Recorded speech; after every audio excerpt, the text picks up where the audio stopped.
En 13 ans chez les Bleus, plus de 130 joueurs ont reçu un coup de fil de Didier Deschamps. Allô Clément?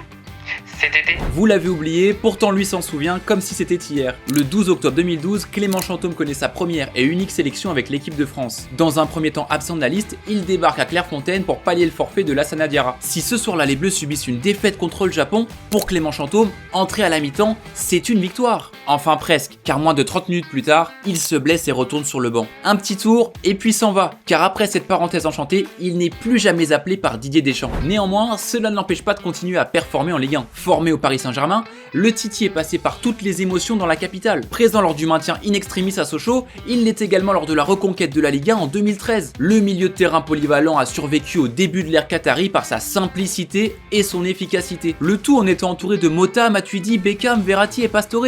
De la classe quoi. Mais quand Laurent Blanc remplace Carlo Ancelotti, les choses se corsent. Chantôme part en prêt à Toulouse, revient un an plus tard mais ne joue quasi pas. Débute alors un long périple sur le thème du football français avec d'abord Bordeaux, une expérience à Rennes, un passage à Lens en Ligue 2 puis un en Red Star. Son voyage se poursuit à Poissy avant de se terminer en N2 à Chartres. À 38 ans, Clément Chantôme s'y sent d'ailleurs toujours très bien, à tel point qu'il est désormais le directeur sportif du club. Sa mission, faire remonter l'équipe du National 3 au National 2. Bon et maintenant, dis-moi de quel bleu on parle la prochaine fois.